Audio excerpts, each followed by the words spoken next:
What's up guys, welcome back to Otherwood Games. Thomas here, and this week I wanted to talk about getting started in the Warhammer 40,000 hobby. I figured we're at the beginning of the year, many people may be joining the hobby now, or maybe you're visiting my channel a little bit later, and I'll just have this as a catch-all for those that want to begin the Warhammer 40k hobby. This week we'll kind of talk through a broad overview of getting started from researching your faction, choosing your faction, and then beginning the hobby side of it. And I think next week's video, I want to dive more into picking paint palettes, color schemes, and that sort of thing. My kind of tips and tricks on what I do when I'm selecting my paint and that sort of thing. So I'm excited to talk through that. It'll be a little bit more of an in-depth video, so I'm excited to share that with you all next week. But I figured this week we just do a bit of a catch-all on how to get started in Warhammer 40,000. And speaking of getting started in Warhammer 40,000, those of you that have started already, please be sure to leave your tips and tricks down in the comments below as well. So that way, as people find this video, they're met with even more tips on how to get started in the hobby by viewers like you. So step one is doing your research. I know it's not flashy, it's not cool, it's not buying stuff and that sort of thing, but I would recommend doing some research. Watching some videos here on YouTube, either of gameplay videos, lore videos, or the like, of, you know, maybe the 2 or 3 factions that you may have narrowed it down to, looking at models and stuff online, either on the Warhammer website or over on Instagram and that sort of thing, trying to find maybe some inspiration of what models you may want to add to your collection or eventually play on the tabletop. Obviously, there's going to be different parts of the hobby that are important to you. So you may be someone that really enjoys just simply the lore, and you get really swept into, you know, painting your army in a very lore specific way. Or maybe you don't get into the army side of it at all, and all you do is read or watch the lore stuff, and that's completely fine as well. You may be a kit basher or just someone that really enjoys building models, and you just find that buying and building the models and putting them up on your shelf or customizing them through kit bashing, sculpting, and that sort of thing is more your speed, and that's great, and there's a wonderful community surrounding that as well. And then of course there's the painting side. You may want to invest in very nice brushes, airbrushes, and get into competition painting and that sort of thing, and want to test your limits on painting models to absolute perfection. And then lastly, you may be someone that wants to invest in playing, either playing narratively with your friends or local game store, or playing more competitively and going to tournaments around the country or even the world if you get to that stage of the game. There's a lot of different ways to get into this hobby. For starters, you're going to be looking at most likely collecting an army to play the game, which is what I found myself doing and what I am going to be talking more in depth about in this video today. After you begin your research, you're going to be taking a note of which faction or factions you'll really want to be started in when beginning this hobby, and I would definitely recommend narrowing it down to one and getting yourself established in that one army fully before branching fully into another one. Obviously, I talk in other videos about having sort of a backlog of projects or a project to take a break from a main project just in case you end up losing some momentum and want just something to take the pressure off and work on the side. Keeping that in mind, definitely narrow it down to one army to begin, and then maybe pick a model or two as a ready backup in case you need just a little bit of a break. So after you've got your lore and all that stuff, you can also download something like New Recruit or another third-party app or Wahapedia online to take a look at some of the warrior options, the data sheets, and the like for the unit or units that you're looking into for your selected faction. This will kind of help you get a little bit of an idea of what the game looks like. Obviously, you may not have the experience yet to know what they mean, but it'll kind of give you an idea of what units you may want to collect in order to reach a points benchmark, such as 250, 500, 1,000, etc. It'll just give you a rough estimate on which direction you may need to go after picking up a few units. Speaking of picking up units, what I would recommend before even doing that is to test the waters first. So if you're fortunate enough to live near a Warhammer store, you can actually go to those stores and do 3 free things before doing anything else. You can get the free mini of the month, which can be from any faction across any of their games. But it's a nice way just to get your hands on a model that you will have to assemble typically with glue. Very rarely I've noticed they're the push fit models, so this will get you understanding how the glue works if you choose to use the cylindrical plastic glue or just use super glue and that sort of thing. The next free thing is a free painting session. So you're able to paint either a Space Marine or Stormcast Eternal in order to get your hands in painting and that sort of thing. This usually is about an 1.5 to 2 hour session, typically with the store manager or another employee, but it lets you know kind of the typical Games Workshop base, wash, layer, formula, and sort of that sort of thing. And that way you can get your hands into painting before investing in a bunch of paints and brushes and all that jazz. And you get a nice model to take home to kind of show your efforts and that sort of thing, and give you a baseline for your years to come of painting. And then lastly, you can also schedule a gaming session free with the Warhammer staff, and that way they'll walk you through some of the phases of the game and get you kind of an idea of what the game feels like, and you'll have a better understanding of what your data sheets entail. So that way when you're now picking your units more diligently, you'll kind of have a better understanding of what each of those things mean, and you'll be able to more selectively choose your units. Of course, if you're not located near a Warhammer store, that is not the end of your journey before it begins. You can also find local game stores that offer very similar things as well, or if you already have a friend or community nearby that is willing to kind of take you in and be able to walk you through some of these things before you get started, that can be another great way to get your feet wet before diving in to this wonderful hobby.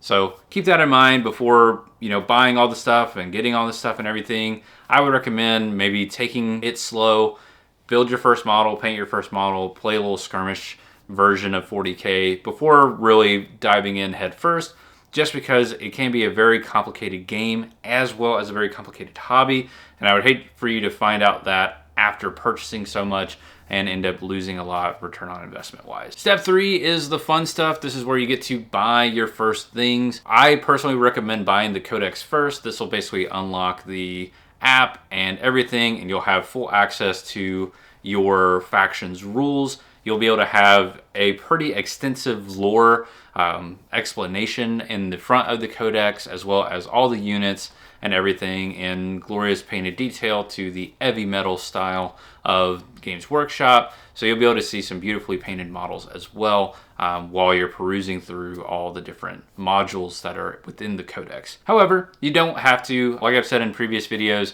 you do have access to the rules through stuff like New Recruit and that sort of thing. You can use those, and then of course for stratagems and the like, you will have to buy into their subscription service or purchase your Warhammer 40,000 codex and add that to your app and that sort of thing. So I would recommend the codex, but if you're not keen on the codex, here's a few other options of what you can buy first, just to get yourself ready to go. If you like all the models within your faction's combat patrol, this is a great way to get a lot of units for a reduced price from GW's typical MSRP. You can go to other retailers and that sort of thing to get reduced prices, but this is going to be the best way to save in almost any point during the year on a few different kits at one time. Typically, this is going to include a leader of your faction. So typically it's a character model. It'll usually have your battle line in it as well.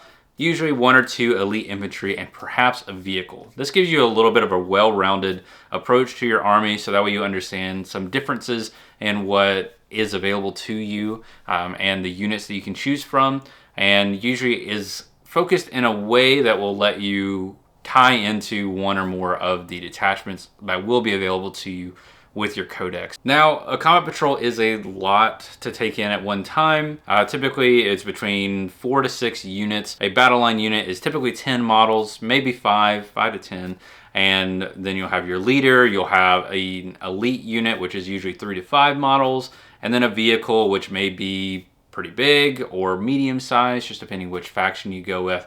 And that can be a lot. When you're getting the combat patrol, just know you are going to be getting a lot of plastic, and to take your time with that. And we'll talk about doing the hobby stuff here in a second. Another option is if you happen to join at a time when there is a big release. For example, if you're watching this upon release, there will be the Chaos God Battle Forces releasing soon, and these are actually fantastic ways to get into one of the 4 Chaos Legions for 40k, as they will almost include a full 1,000-point army for each of the 4 factions that you can dive into right away.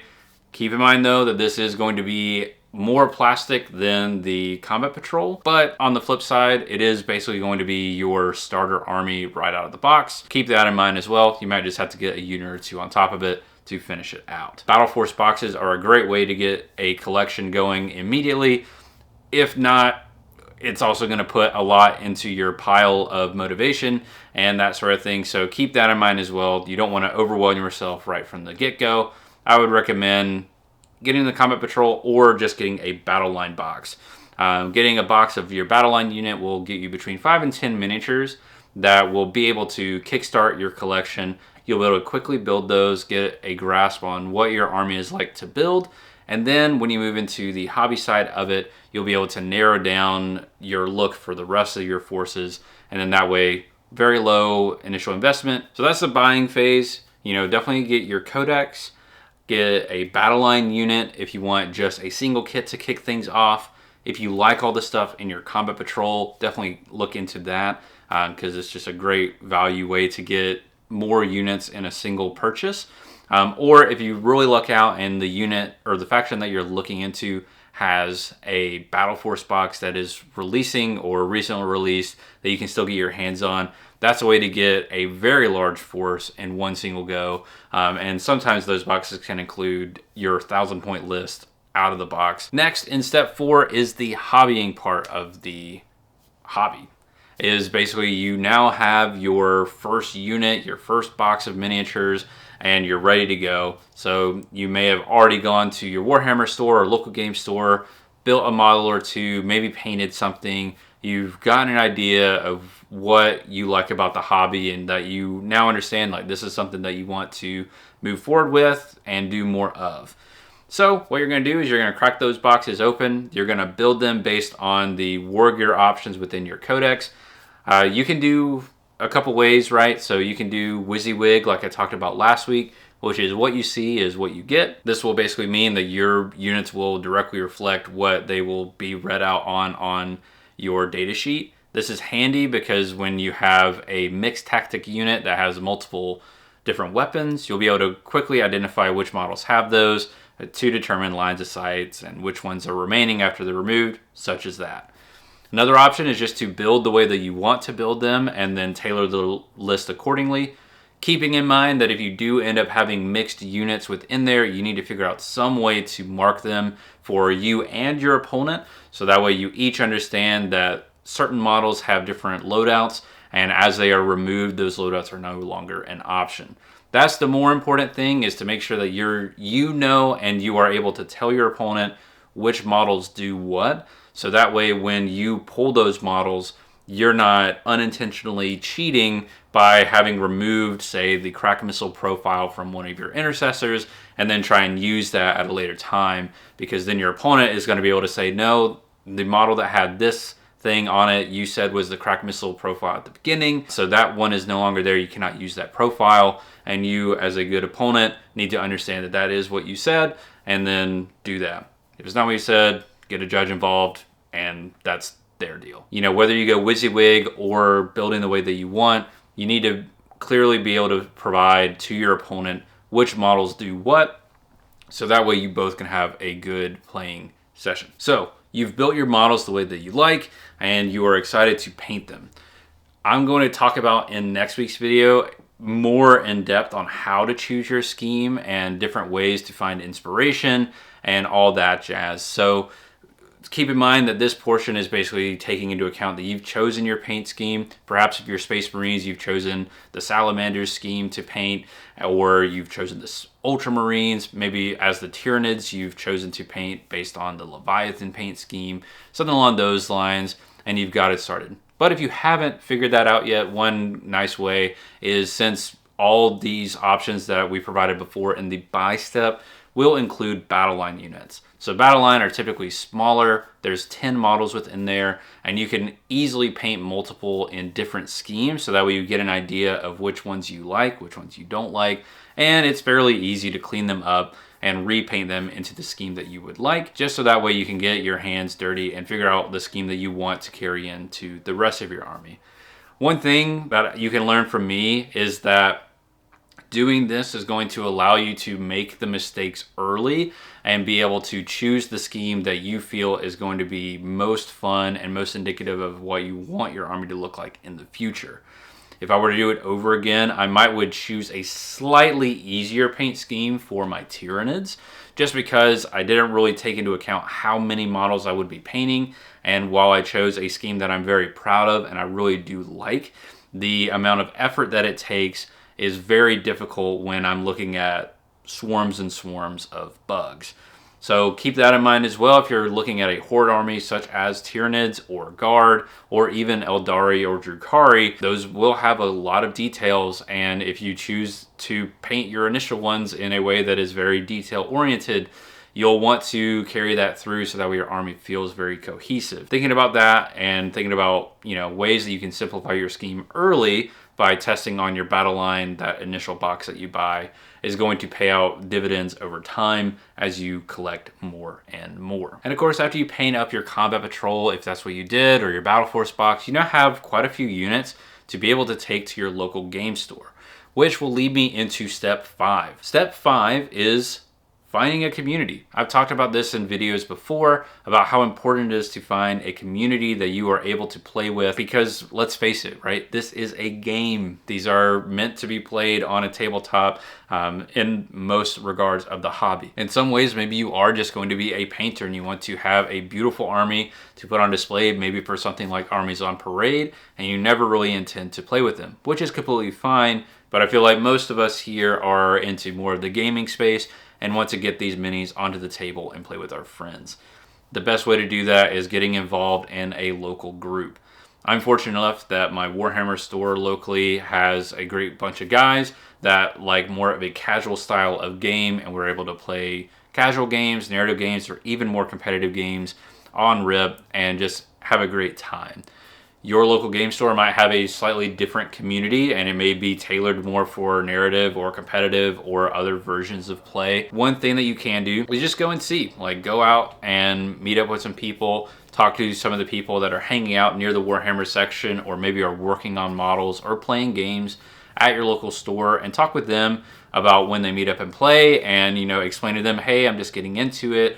I've got, a combat patrol. I've got 400, 500, 600 points painted and ready to go. I'd love to get, just a tester game to get a better idea of how to play and maybe be able to start generating that.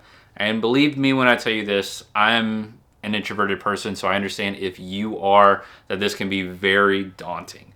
Going to a shop and walking up to people that you don't know is very difficult. And I know that there will likely be some communities that may not be the most welcoming, but don't let that discourage you. If you find a shop near you that doesn't seem to have a very welcoming community, then you can also go into things like Facebook groups or Discord groups in your area to be able to meet up with people and that sort of thing. And that might be able to extend your reach a little bit further. And while it may not be super local like your local game store, perhaps you can still find a place to go to maybe once or twice a month to meet up with some people that you're actually going to enjoy playing with and be able to keep, your morale for the hobby going. And then of course, if outside of just the Facebook groups and playing and that sort of thing, you can also kickstart into Instagram or here on YouTube and talk about those sorts of things, show off your painted stuff or talk about what you like and dislike about the hobby and that sort of thing, and find a community online that will be able to keep you invested.